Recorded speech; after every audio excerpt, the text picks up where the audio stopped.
Hello दोस्तों। आप देख सकते हैं कि किस तरह ये चिड़िया मुझे डेली आती है और सुबह रोज़ जगाती है। आज मैं थोड़ा लेट हो गया हूँ पूजा करने में, तो खुद आई है मेरे से यहाँ मिलने के लिए। ये देख सकते हैं इसे कैसे आई है, देख सकते हैं। अगर मैं लेट भी हो जाता हूँ ना, तो ये खुद आती है, मुझे जगाती है। और आज मैं पूजा में लेट हो गया हूँ, तो ये खुद आई है, आप देख सकते हैं। कोई ये फेक वीडियो नहीं है, ये रियल है। और बैठी है और डर भी नहीं रही मेरे से, ये देख सकते हैं आप। क्या है इसमें?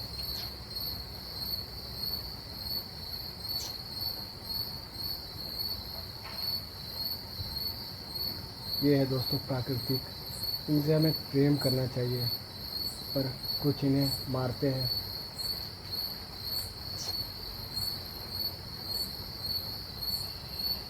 तो हम छोड़ देते इन्हें, और मैं आपको शिव पुराण की कथा सुनाऊंगा। तो शिव हर चीज़ में है दोस्तों, मैं तो यही कहूँगा, हर कण में शिव है, हर जगह शिव है, शिव ही शिव है। अब क्या पता प्रभु मुझे इस रूप में आते होंगे मुझसे मिलने के लिए। देख सकते हैं, देखिए कैसे देख रही है ना दोस्तों। तो प्राकृतिक से प्रेम करो, क्योंकि हम प्रकृति को तबाह कर रहे हैं और प्राकृतिक हमसे चुन चुन कर बदला ले रही है।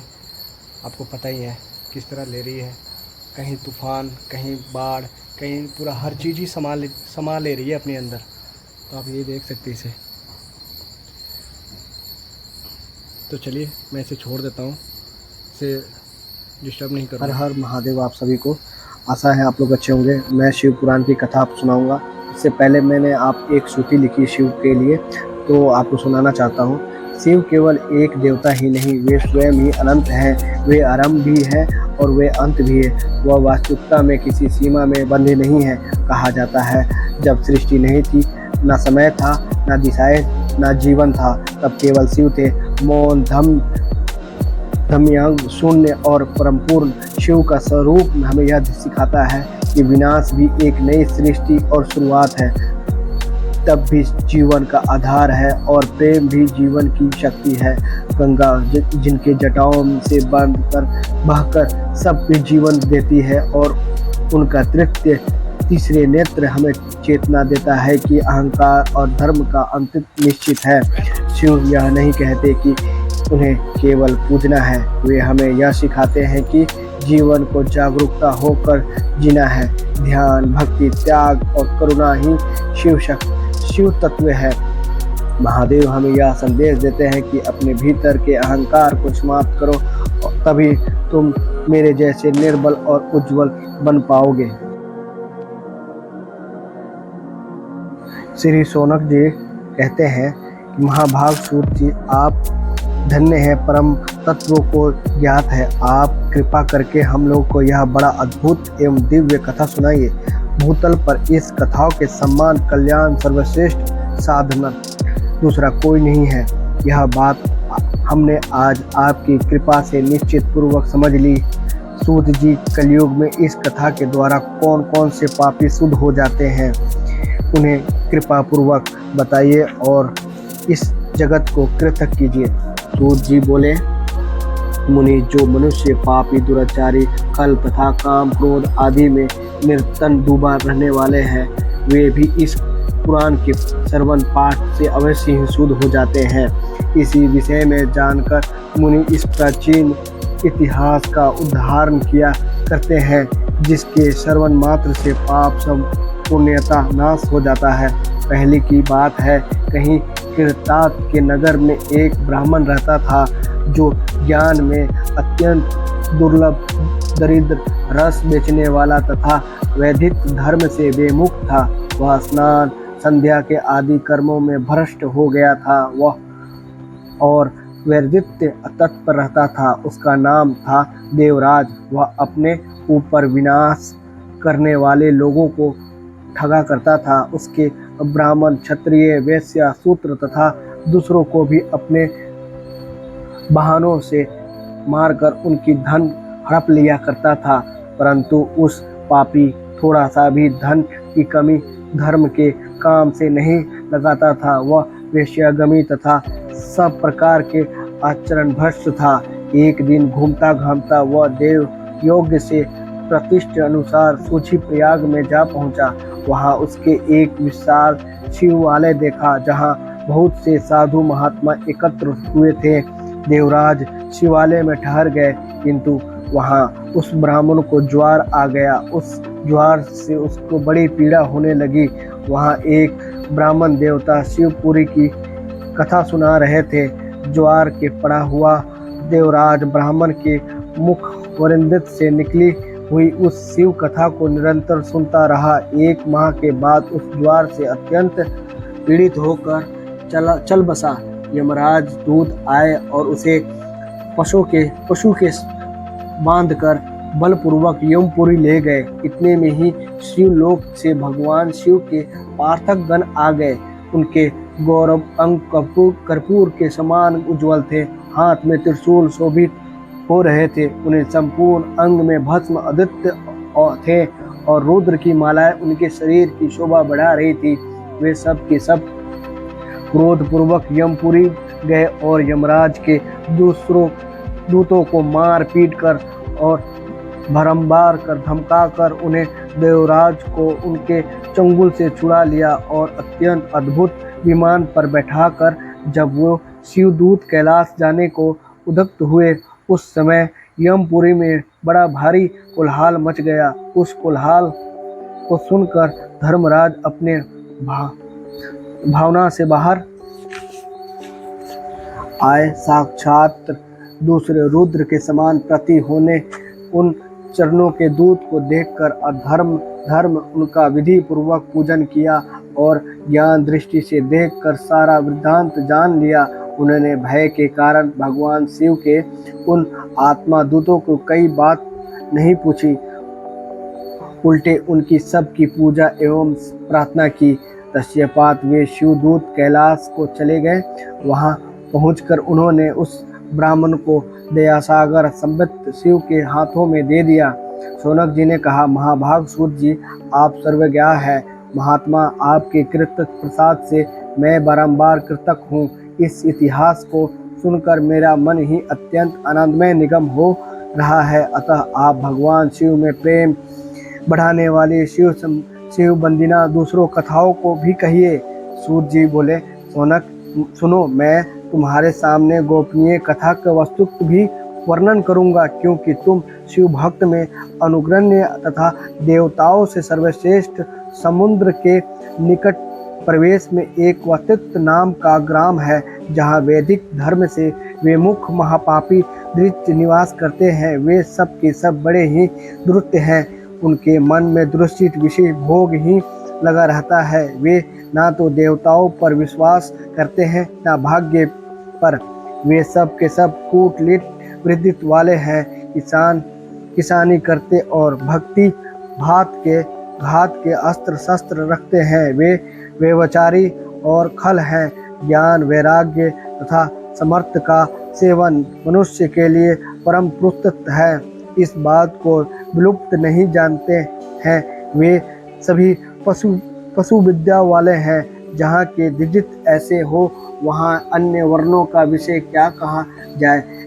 अन्य वर्णों लोग के भी उनकी भक्ति कुर्तित विचार रखने वाले स्वधर्म विमुख खल है। वे सदा कुकर्म में लगे रहते, अत्यंत विषय भोग में ही डूबे रहते हैं। वहाँ की सब स्त्रियां भी कुटिल स्वभाव की, सक्ष्धारित पाप सतित कूटनीत विचार वाली और विवृत चरणित है। वे सदा व्यवहार तथा सदाचार से सुदित शून्य हैं। इस प्रकार वहाँ दुष्ट का ही निवास है। उस वासक्त नाम ग्राम में किसी समय एक बिंदु नामधारी ब्राह्मण रहता था। वह बड़ा ही धम था, दुरात्मा और पापी था।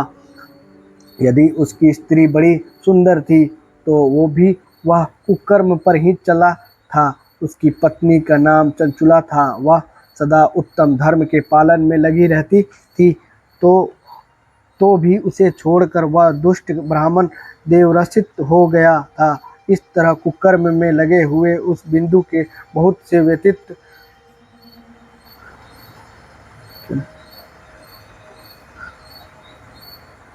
छोड़कर विद्युत ब्राह्मण वेश्यागमी हो गया था। इस तरह कुकर्म में लगे हुए उस बिंदु बहुत से व्यथित हो गए। उस स्त्री चंचुला काम से पीड़ित होने पर स्वर्गधानाश के भय से कलेश सहकर भी दीर्घकाल तक अधर्म में भ्रष्ट नहीं हुई, परंतु दुराचारी पति के आचरण से प्रभावित हो आगे चलकर वह स्त्री भी दुराचारणी हो गई। इस तरह दुराचार में डूबे हुई उन मूढ़ चित्त वाले पति पत्नी का बहुत सा समय व्यर्थ बीत गया। तदंतर शूद्र जाति वेश्यापति बना हुआ वह दूषित बुद्धि वाला दुष्ट ब्राह्मण बिंदु समय याचना सुनकर मृत्यु को प्राप्त हो नरक में जा पड़ा। बहुत दिन तक नरक का दुख भोगने पर वह मुंड बुद्धि पापी निर्वधा पर्वत पर भयंकर विषाद हुआ। इधर उस दुराचारणी पति बिंदु के मर जाने पर बूढ़ा हृदय चंचुला बहुत समय तक पुत्रों के साथ अपने घर में ही रही। एक दिन देवयोग्य से किसी पुण्य पर्वत के आने पर वह स्त्री भाई बंधुओं के साथ गणों के क्षेत्र में गई। तीर्थ यात्राओं के संग से उसने भी उस समय जाकर किसी तीर्थ जंगल स्नान किया। फिर वह साधारणता मेले देखने की दृष्टि से बंधु जनों के साथ यात्रा तत्र घूमने लगी। घूमते घूमते किसी देव मंदिर में गई और वहां उसने एक देव यज्ञ ब्राह्मण के मुख से भगवान शिव की परम पवित्र एवं मंगलकारणीय उत्तम वर्णित कथा सुनी। कथावाचक ब्राह्मण कह रहे थे कि जो स्त्रियां पुरुष के साथ व्यभिचारी करती है वे मरने के बाद यमलोक में जाती है। तब यमराज के दूत उनकी योनि में तपाकते हुए लोहे के परित्र डालते हैं। पौराणिक ब्राह्मणों के मुख से यह वैराग्य बढ़ने वाला कथा सुनकर चंचुला भयभीत व्याकुल हो गई, वहां कांपने लगी। जब कथा समाप्त हुई और सुनने वाले सब लोग वहां से बाहर चले आए, तब वह भयभीत नारी एकांत में शिव पुराण की कथा पचने वाले उन ब्राह्मण का देवताओं से बोली। चंचुला ने कहा, ब्राह्मण, मैं आपके धर्म को नहीं जानती थी, इसलिए मेरे द्वारा बड़ा दुराचार हुआ है। स्वामी, मेरे ऊपर अनूप कृपा करके आप मेरे उद्धार कीजिए। आज आपके वैराग्य रस से अर्पित इस प्रवचन को सुनकर मुझे बड़ा भय लग रहा है। मैं कांप उठी हूँ और मुझे इस संसार से वैराग्य हो गया है।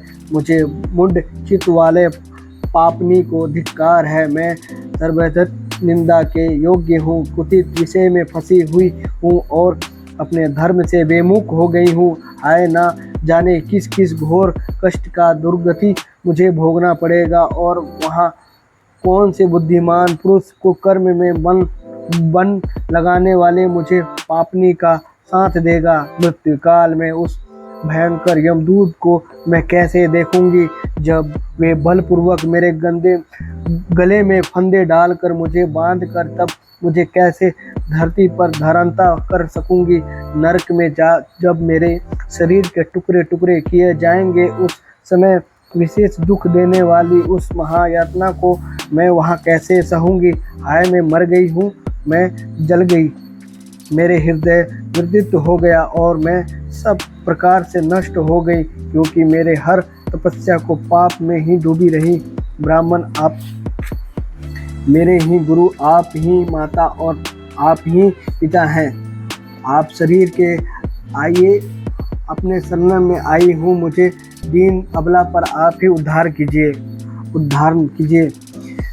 शौनक ने इस प्रकार खेद और वैराग्य के युक्त हुए संचुला को ब्राह्मण देवताओं के दोनों चरणों में गिर पड़ी और तब बुद्धिमान ब्राह्मण ने कृपा पूर्वक उसे उठाया और इस प्रकार कहा।